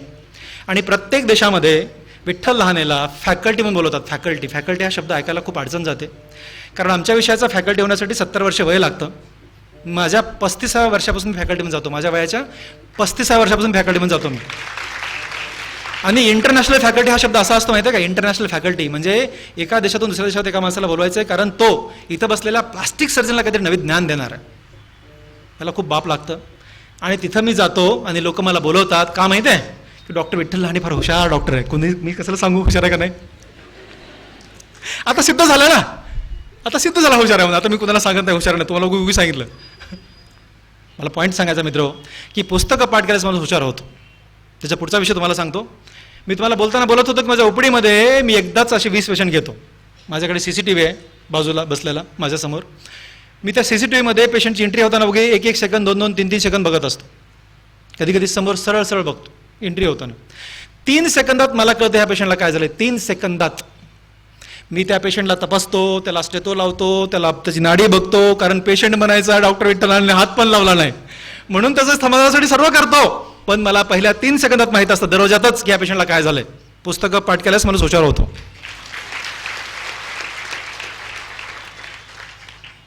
म्हणून एखादा विषय येत नाही ना तोंड पाठ करायचा. येत नाही म्हणजे काय, येत नाही काय मोठी गोष्ट. एक मुलगी सांगत होती, एक मुलगा सांगत होता की 10वीची पुस्तकं लहान असतात, 12वीची पुस्तकं मोठी असतात, MBBS पुस्तकं त्याच्यावर मोठी असतात. रे पुस्तकं मोठी होणारच आहेत कारण तुम्ही मोठे होत आहे. तुम्ही मोठे होत आहे ना, त्याप्रमाणे सिलेबस असतो. तुम्ही मोठे होत आहे, पुस्तकं मोठे होणार आहेत. आणि अभ्यास करायचे ना एन्जॉय म्हणून करायचा. अभ्यास एन्जॉय म्हणून माहिती आहे का, मी अभ्यास एन्जॉय म्हणून करायचो. मी आता ओपडी एन्जॉय म्हणून काढतो, ऑपरेशन एन्जॉय म्हणून करतो. तुमच्याशी बोलतो एन्जॉय म्हणून बोलतोय. You enjoy your life and then you enjoy really your life. तर ही लाईफ एन्जॉय करता आलं पाहिजे. माहिती आहे का, उगीच झालं टिवून झालं, मी आजारीच पडले, येऊन झालं, मला हेच नव्हतं, मला तेच नव्हतं, मला असं लोकांचा प्रचंड राग येतो. कुठल्याही परिस्थितीवर मात करून माणसाला मोठं होता येतं, पण हे आपण ठरायचं असतं. ओके, परिस्थिती कधी मॅटर करत नसते मित्र, कधीच मॅटर करत नसतं. हे आमचं MBBS संपलं. MBS असतं 5.5 वर्षाचं. त्याच्यानंतर एक एक्झाम असते कॉलेज ऑलरेडी एंट्रन्स एक्झाम. ती एंट्रन्स दिल्यानंतर 1 वर्ष द्यावं लागतं. हे झालं 6.5 वर्ष. त्याच्यानंतर मला MS जनरल सर्जरी करायचं होतं. दादांची इच्छा होती, मी केलं होते. गव्हर्नमेंट मेडिकल कॉलेज औरंगाबादमध्ये 3 वर्ष. MS जनरल सर्जरी केल्यानंतर आता पुष्कळ झाला असं मला वाटलं, पण दादा म्हटले नाही, मी त्याच्या पुढे शिकलो नाही. आपल्या देशातली सगळ्यात मोठी डिग्री तू घेतली पाहिजे अशी माझी इच्छा विठ्ठल. त्याच्या पुढची एक्झाम द्यायची. त्याच्या पुढची एक्झाम दिली मित्र, पुन्हा all India entrance examination. MS general surgery pass झाल्यानंतर तुम्हाला तुमच्या गावात, तुमच्या तालुक्यात, तुमच्या जिल्ह्यात एक पण माणूस या डिग्रीचा नाही. एक पण. ओके, जिल्ह्यात तुमच्या एक पण माणूस या डिग्रीचा नाही आहे, मी सांगतोय तुम्हाला. आणि त्याने सांगितलं की MCH ही मॅजिस्टर ऑफ चिरुर्गी या नावाची डिग्री असते. MCH. ओके, ती घेतली प्लास्टिक सर्जरीमध्ये मी. कुठं JJ हॉस्पिटल मुंबईला डिग्री घेतली. ही दादांची इच्छा होती. आणि हे सर्व प्रवास करण्यासाठी 12वी नंतर 15 वर्ष दररोज घासत होतो. पण एकदाही थकलो नाही. एकदाही, आजही थकलो नाही आहे, बिलकुल थकलो नाही, अजिबात नाही. माझी बायको मला म्हणते की तू स्टुडंट असतानाच कमी काम करायचं, तर जास्त काम करतोस. कारण I enjoy my working. Okay, प्रामाणिकपणे इमानदारीने काम करायची जी मजा आहे ना, तुम्हाला मी शब्दात नाही सांगू शकत. सकाळपासून संध्याकाळपर्यंत आपलं काम. तुमच्या विषयातली प्रामाणिकपणा इमानदारी तुमचा अभ्यास आहे. माझ्या विषयातली प्रामाणिकपणे इमानदारी माझे पेशंट आहेत. हे जर ज्याला कळतं ना, तो माणूस जगात कधीच खाली येऊ शकत नाही. मित्र, तुम्ही लक्षात ठेवा मी काय म्हणतो ते. MCH प्लास्टिक सर्जरी डिग्री घेतली आणि दाबर सर काय म्हटलं हा विषय मी तुम्हाला सांगितला. आणि मी लातूरमध्ये प्रॅक्टिससाठी आलो. 2 कारण ते मी तुम्हाला सांगून झाले. आणि पहिल्याच दिवशी मी 5 एप्रिल 2000 या दिवशी 5 एप्रिल 2000 या दिवशी मी लातूरमध्ये आलो. या गेल्या 5 एप्रिलला मला 17 वर्षी पूर्ण झाली. प्रॅक्टिससाठी लातूरमध्ये आलो. आणि 21 मे 2000 या दिवशी मी हॉस्पिटल सुरू केलं. 21 मे 2000ला माझं हॉस्पिटल सुरू झालं छोटंसं भाड्यानं.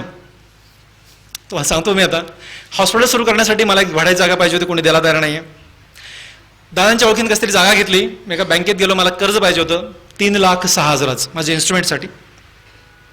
लातूरमधल्या सगळ्या बँकात गेलो मी, सगळ्या नॅशनल बँकामध्ये 10, 12, 15, 20 बँकात गेलो आणि सगळ्याला विनंती केली की मला कर्ज द्या. मला प्रत्येक बँकेच्या मॅनेजरने एक प्रश्न विचारला की तुमच्याकडे पॅरलल प्रॉपर्टी मॉर्गेज करण्यासाठी काय. म्हणलं 1 रुपया पण नाही आहे. गाडी आहे का? गाडी. अरे विठ्ठल लहान समोर उभा आहे. या माणसाकडे ही डिग्री आहे मित्र, ही डिग्री आहे की जी डिग्री आपल्या लातूरमध्ये कुणाकडेच नाही आहे. अशी डिग्री घेऊन मी लातूरमध्ये आलोय. या डिग्रीला देशात नाही परदेशामध्ये लोक उठून नमस्कार घालतात. अशी डिग्री घेऊन आलोय, तुम्हाला कर्ज देत नाहीत असं एका मी मॅनेजरला म्हणालो राग. तो मॅनेजर शांतपणे, तुमच्या डिग्रीचा मी आदर करतो, कदर करतो, रिस्पेक्ट करतो डॉक्टर साहेब, पण बँकेच्या नियमाप्रमाणे तुम्हाला आम्ही कर्ज देऊ शकत नाही, कारण आम्हाला काहीतरी मॉर्गेज पॅरलल प्रॉपर्टी पाहिजे. आणि मित्र, मला कर्ज नाही मिळालं. आयुष्यामध्ये मी गरीब होतो याचं कधी वाईट नाही वाटलं, कधीच नाही वाईट वाटलं, पण त्या दिवशी वाईट वाटलं. कधीच मी गरिबीसाठी रडलो नाही. गरिबी ही माझी शक्ती होती, ती आजही आहे, उद्या राहणार आहे. पण त्या दिवशी मात्र संध्याकाळी मी रडलो. दादांना फोन केला, खूप वाईट वाटलं. दादा म्हणून मला कर्जच मिळत नाही आहे. आणि क्षणभर भावूक झालो. दादा म्हटले डोंट वरी विठ्ठल. दादांकडे काय नव्हतं, इमानदारीनं नोकरी करणारा माणूस, 7,500 रुपये पगार, अख्खं कुटुंब भागवणार, काय मिळणार आहे. त्याने एका त्याच्या मित्राला फोन केला आणि त्याच्या मित्राने त्याचा मित्राचा भाऊ लातूरमध्ये राहतो. तो मला शोधत आला आणि त्यांनी त्याची 16 एकर जमीन मला लिहून दिली आणि एका कोऑपरेटिव्ह बँकेतून आम्हाला कर्ज मिळालं. त्या बिचाराच्या मी आयुष्यात कधी उपकार नाही विसरणार आणि माझी प्रॅक्टिस सुरू झाली. मित्र, मी तुम्हाला सांगतो, त्याच्यानंतर मी खूप जास्त कामाला सुरू झालं, वेड्यासारखं खूप वेड्यासारखं काम सुरू झालं. 2004 मी दुसरं हॉस्पिटल बांधलं. 24 ऑक्टोबर 2004 उद्घाटन केलं मी. जागा पुरवणा म्हणून मी तिसरं हॉस्पिटल बांधलं. 27 ऑक्टोबर 2013 त्याचं उद्घाटन केलं मायांनाच्या हाताने. आणि जेव्हा मी तिसरं हॉस्पिटल बांधत होतो, तिसरं बघा, लोकांना कळलं की डॉक्टर विठ्ठल आणि तिसरं हॉस्पिटल बांधतायत. लातूरमधल्या सगळ्याच बँकेचे मॅनेजर माझ्याकडे आले होते. सगळ्याच बँकेचे माझ्याकडे आले होते, आमचं कर्ज घ्या, आमचं कर्ज घ्या, आमचं कर्ज घ्या. मी विचार करत होतो, मला चिमटा घेऊन पाहिलं होतं की ह्या सगळ्या मॅनेजरकडे मी गेलो होतो, मला कोणीच कर्ज दिलं नव्हतं. आज एक ना एक मॅनेजर माझ्या घरी आला आणि मला कर्ज घ्या म्हणतोय. बँकेत याची गरज नाही, तुमच्या सह्या मी इथंच घेतो, आमचं कर्ज घ्या साहेब, आमचं कर्ज घ्या. परिस्थिती बदलता येते मित्र. परिस्थिती बदलण्यासाठी ना स्वतःची प्रामाणिक हिंमत कामाला लागते.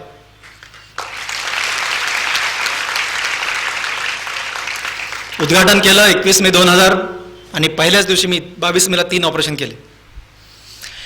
आता तुम्हाला मी काय सांगू की दररोज मी किती सर्जरी करतो. दररोज साधारणपणे मी 10 ते 13 सर्जरी करतो. तरी सुद्धा 300 सर्जरी वेटिंगवर असतात, 300 सर्जरी वेटिंगवर असतात. आज कुणी आला तर त्याचा नंबर 301, 302 असा लागतो. 40 दिवस मी त्याला अपॉइंटमेंट देऊ शकत नाही, असं काम वेळासारखं सुरू झालं. एवढं जरी काम करतो ना, एक सुट्टी घेतो आणि त्या सुट्टीचं नाव आहे मायांनांची सुट्टी. एक सुट्टी घेतो, त्या सुट्टीचं नाव आहे मायांनांची सुट्टी, रविवारची सुट्टी. रविवारी पूर्णपणे सुट्टी घेतो. त्या दिवशी सकाळपासून संध्याकाळपर्यंत काहीच करत नाही. माईच्या मांडीवर झोपणे, बापाच्या मांडीवर झोपणे, त्यांचे पाय दाबून देणे, त्यांच्याकडनं डोक्याला तेल लावून घेणे, त्यांच्यासोबतच जेवणे, त्यांच्यासोबतच दिवस घालणे, दुसरं काहीच न करणे. मी डॉक्टर आहे, इमर्जन्सी आल्यास मी ऑफकोर्स जातो. इमर्जन्सी प्रदेशात गेल्यास काही संडे बुडतात नाही असं नाही, पण 90% संडे त्याच्यासोबत असतो. मग असंच एक संडे मायांनासोबत घालण्यासाठी मी माकेवाला निघालो. बघा, संधीची गोष्ट. आता 2 प्रश्न आहेत. मी संधीची गोष्ट नाही सोडलेली तुम्हाला. 2 प्रश्न आता आहेत. मी माकेवाला निघालो. ही जी 9-10 आम्ही जण होतो त्यातली 9 नापास झाली. ह्या 9 जण जे नापास झालेत ना, त्यांची परिस्थिती विठ्ठल लहाने जेव्हा 9वी, 8वी, 9वी, 10वीला होता तेव्हा जी माझी परिस्थिती होती त्याच्यावर वाईट परिस्थिती या लोकांची झाली आता. आणि त्यातला एक मित्र माझा नामदेव नावाचा, त्याचं घर आहे कोटा. कोटा किती पुराणा कळतो मला येत नाही. पळसाच्या पानाने शिवलेल्या झोपडीला कोटा असं म्हणतात. ते कोटा ज्या रस्त्याने माझी गाडी जाते रस्त्यावरचा कोटा आहे, त्याचं घर आहे, ते झोपडी आहे. आमचा नामदेव त्या कोटातून बाहेर आला, माझी गाडी जात होती, तो गाडी समोर आला, विठ्ठल विठ्ठल गाडी थांबव. बघा, मी इथे किती कामाला डॉक्टर असत नाही. माकेगावसाठी, माझ्या गावासाठी विठ्ठल आहे. मला कोणीही काम सांगतं, मला काही काम सांगतं, मी करत असतो, आनंदाने करत असतो. मी खाली उतरलो गाडीतून. काय रे नामदेव, काय झालं? नामदेवच्या हातामध्ये 3 लेकरं होते, 2 मुली 1 मुलगा. नामदेव माझ्याकडे बघत नाहीये, माझा वर्गमित्र माझ्याकडे बघत नाहीये. तो त्या मुलीकडे बघून तिला म्हणतोय, म्हणजे नामदेव काय अडचण आहे? तरी माझ्याकडे बघत नाही. त्याच्या मुलीकडे, साधारणपणे 8वीला मुलगी असेल, पूजा तिचं नाव, तिच्याकडे बघून तिला म्हणतो, पूजा तुला माहिती आहे हे कोण आहेत? ते माझ्याकडे बोट दाखवून. पूजा म्हणते, हो माहिती आहेत की हे डॉक्टर विठ्ठल लहाने आहेत, दररोज याच्या पेपरला फोटो बघते म्हणे मी, हे डॉक्टर विठ्ठल लहाने आहेत. हे डॉक्टर विठ्ठल लहाने आहेत असं ती मुलगी म्हणते ना, आमचा नामदेव रडायला लागतो. मला क्षणभर कळत नाही काय झालं काय नामदेव, काय झालं रे? मी खूप सिरियस झालो. तरी नामदेव मला बोलत नाही. नामदेव पुन्हा त्या मुलीकडे बघून, पूजाकडे बघून म्हणतो, पूजा, एकदम लहान आवाजात, पूजा तुला माहित नाही ग, हे डॉक्टर विठ्ठल लहाने आहेत ना, हे माझे वर्गमित्र आहेत. बघा, इतका सीन आवाज झाला त्याचा, एकदम त्याचा आवाज असा मध्ये गेला आणि म्हणतोय, तुला माहित नाही हे डॉक्टर विठ्ठल लहाने माझे वर्गमित्र आहेत. त्याच्या पुढे जाऊन तो सांगतो की पूजा, विठ्ठल आणि मी एकाच बेंचवर बसायचो. आम्हाला 10वी पर्यंत बसायला बेंच नव्हते, पण 10वीला बेंच होते. एका बेंचवर 5 मुलं बसायचे, त्याच्यात आम्ही 5 जणांपैकी 2 मी, असं तो आठवण करून सांगतो. त्याच्या पुढे जाऊन तो सांगतो की विठ्ठल आणि मी एकाच टोपल्याखालच्या भाकरी खायचो. तुम्हाला कळतं का न कळतं मला माहित नाही. एकाच टोपल्याखालच्या भाकरी खायचो. आमच्या घराला दरवाजा नव्हता. माझी माय त्या पत्र्याच्या घरामध्ये मोठ्या टोपल्याखाली भाकरी ठेवून जायची दुपारची आमच्या. त्याला मी घंगाळ टोपलं म्हणायचं. आजही टोपला मी मुद्दाम ठेवलंय. त्याच्यावर एक मोठा दगड ठेवायची, कुत्र्या मांजरांनी काढू नये म्हणून, आणि शेताला जायची. नामदेव शेजार राहायचा. मग दुपारी आम्ही जेवायला बसलो की नामदेव पण जेवायला जॉईन व्हायचं. ती नामदेव तिला आठवण सांगतो, विठ्ठल माझा वर्गमित्र आहे, विठ्ठल आणि मी एकाच डेस्कवर बसायचो, एकाच बेंचवर बसायचो, एकाच टोपल्याखालच्या भाकरी खायचो. पूजा, विठ्ठल नेहमी म्हणायचा, ग नामदेव अभ्यास कर रे. मला नाही कळलं, जाऊ दे, मला सोडून दे, तू माझ्याकडे बघू नको, पण डॉक्टर विठ्ठल लहानेकडे बघून मोठा माणूस हो. प्रश्न नंबर 1, मुलांनी पटकन सांगायचा पहिला प्रश्न, आमच्या नामदेवचं काय चुकलं पटकन सांगायचं. माझं पाणी पिऊन होण्याच्या आधी सांगायचं, कारण पुढचे 2च मिनटं मला बोलायचं आता. लवकर. येस, हां सांग मुली, हां तू सांग.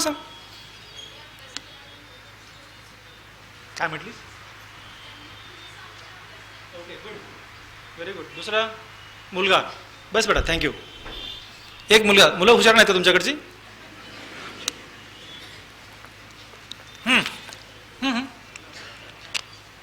कोण सांगताय? Yes yes yes, come on. वर कोणी सांगताय? हां सांग. Good, this is good answer. मला एक मुलगा पाहिजे. हां सांग.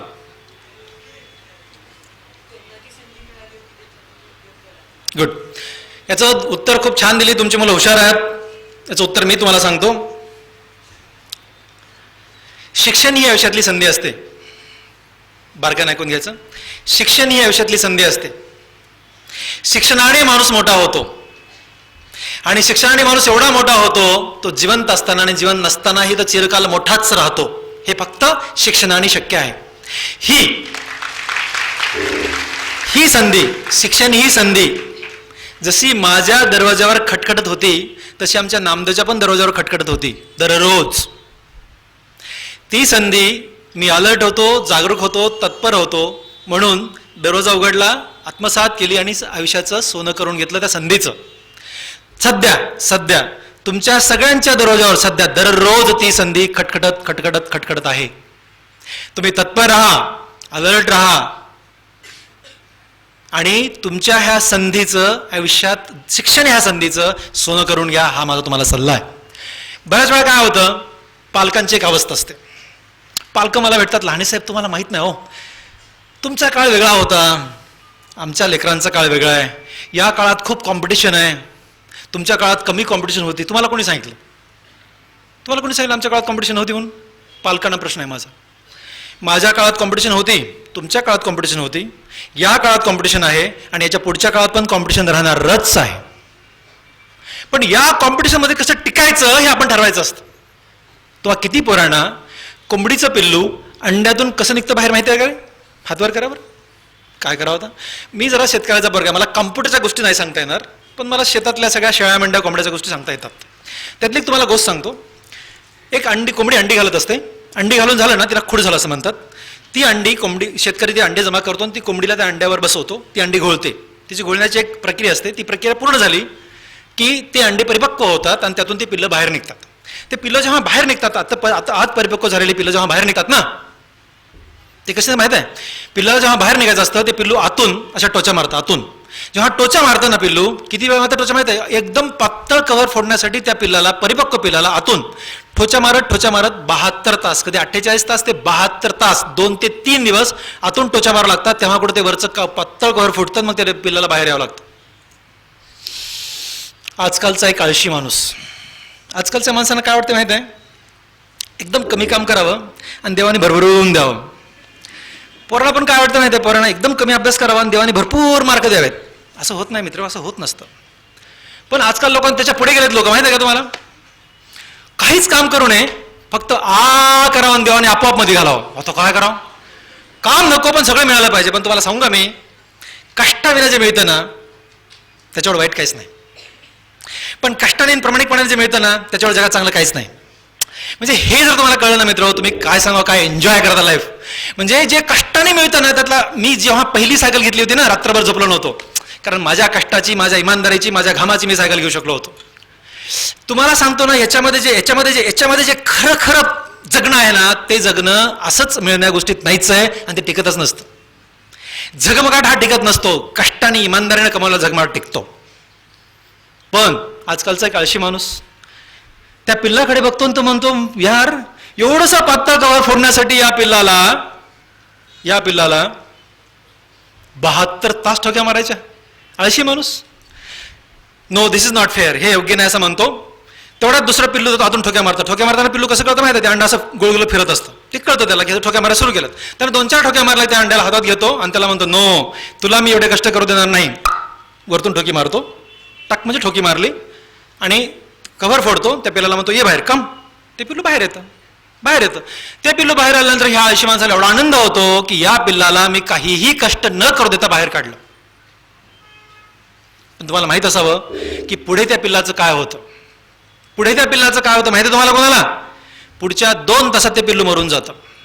पुढच्या 2 तासात ते पिल्लू मरून जातं. का माहिती आहे? त्याचं कारण असं आहे की त्या अंड्याच्या कव्हरच्या आतलं वातावरण आणि अंड्याच्या कव्हरच्या बाहेरचं वातावरण, ह्या बाहेरच्या वातावरणात जगण्यासाठी त्याला तेवढ्या 72 तास जेव्हा तो ठोक्या मारतो तेव्हाच त्याची बॉडी एवढी स्ट्रॉंग होते, एवढी मजबूत होते. त्या 72 तास ठोक्या मारल्यानंतर आणि तेव्हाच ते पिल्लू या वातावरणात जगू शकतं. तद्वतच तुम्हाला जर या वातावरणात जगायचंय, ह्या कॉम्पिटिशन युगात जगायचंय, या कॉम्पिटिशन युगात आकाशाला गवसणी घालायची आहे, तर ठोक्या मारा, ठोक्या. आणि पालकांना सांगतो तुम्ही आवरून ठोकी नका मारू, पोरांना कष्ट करू द्या. कष्टाने ऊर्जा मिळते. लेकरांना तुम्ही लक्षात घ्या मी काय म्हणतो. मी म्हणालो की मी गरीबाचा मुलगा आहे, मी म्हणालो तुम्हाला, आणि मी गरीबाचा आहे या भीतीनं, शेतात काम करावं लागल्या भीतीनं मी कष्ट केले, अभ्यास केला. 100% सत्य आहे. माझा मुलगा गरीबाचा मुलगा नाहीये. माझा मुलगा गरीबाचा मुलगा नाहीये, त्रिकालवादी सत्य आहे.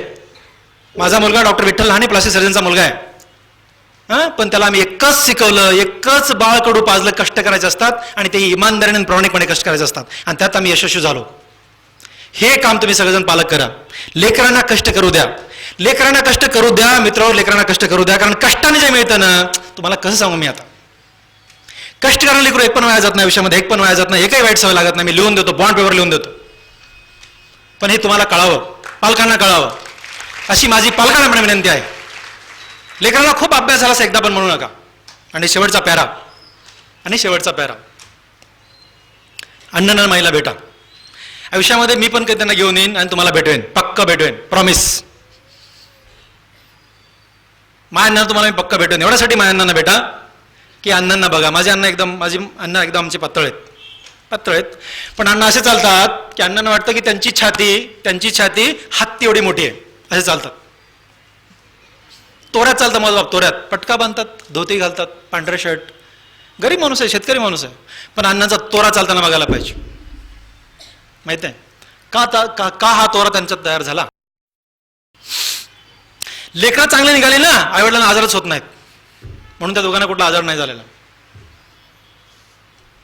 अण्णांना एवढ्यासाठी भेटा, आमच्या अण्णा हवेत चालतात. हवेत तुम्ही कधी हवेत चालताना पाहिलंय माणसाला? म्हणूनच अण्णांना भेटा. आमच्या अण्णा हवेत चालतात. आमच्या अण्णा दिवशी हवेत चालले होते. हवेत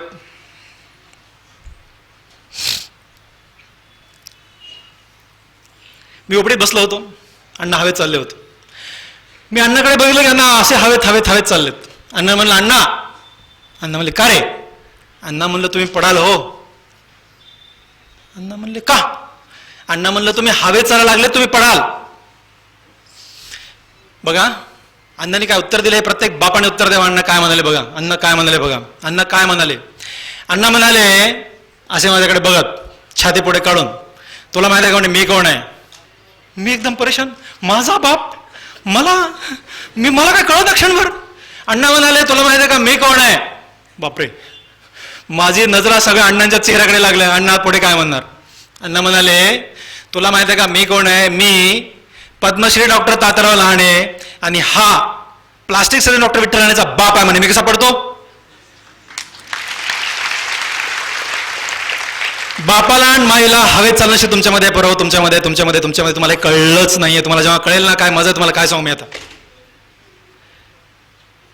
आणि म्हणून त्यांना भेटा तुम्ही, त्यांचा तोरा बघा, त्यांचा रुबाब बघा. आणि म्हणून मला म्हणाला होतो मी की न शिकलेले आवडे सुद्धा ह्या देशातले, ह्या जगातले सगळ्यात मोठे आवडे होऊ शकतात. आणि म्हणून तुम्ही अभ्यास करा. आणि अभ्यास करताना मागे बघायचं नसतं. अभ्यास करताना इकडे बघायचं नाही, तिकडे बघायचं नाही, एकच म्हणजे एकच. आणि अभ्यास हा एन्जॉय म्हणून करायचा असतो.